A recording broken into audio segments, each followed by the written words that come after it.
학교 문이 이제 드디어 열리게 됐습니다. 네. 지난 4일에 드디어 정부가 2달 넘게 이 닫혔던 학교 문을 열겠다 이런 발표를 했죠. 네.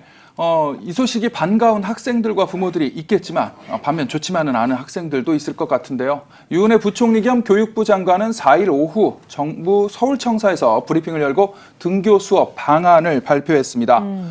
먼저 대입 준비가 시급한 고등학교 3학년부터 오는 13일 수업을 시작합니다.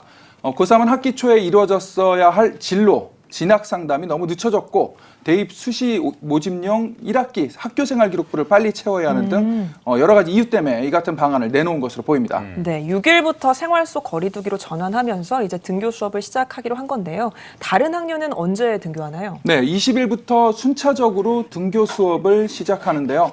중고등학교는 고학년부터, 초등학교는 저학년부터 등교를 시작합니다.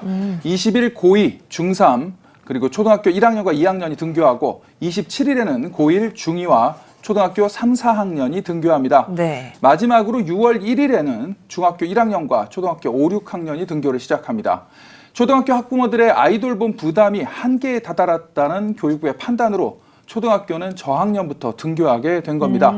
코로나19 여파로 원격 수업도 하지 않았던 유치원은 오는 20일 개학합니다. 네, 또 지역별로 또 학교별로 등교 수업의 구체적인 방식은 달라질 수 있다고 들었습니다.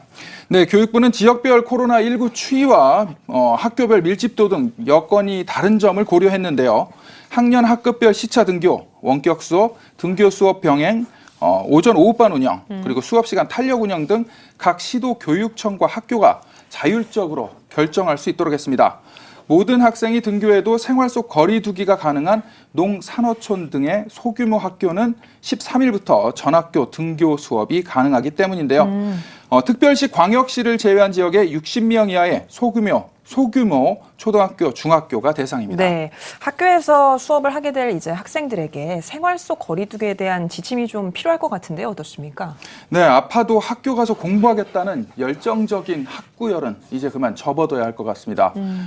교육부와 방역당국은 아프면 학교에 가지 말아야 한다고 거듭 강조했는데요. 학생이 열이 나거나 호흡기 증상이 있으면 학부모 등 보호자는 학생을 학교에 보내지 않는 것을 이제 생활화해야 할 것 같습니다. 교육부는 학교에서 학생들이 지켜야 할 생활 속 거리두기 세부 지침에 대해서는 방역당국과 함께 보완해 조만간 학교에 제공하겠다고 밝혔습니다. 네, 또 다른 감염자가 생기지 않도록 철저하게 준비를 해야 될 것 같습니다.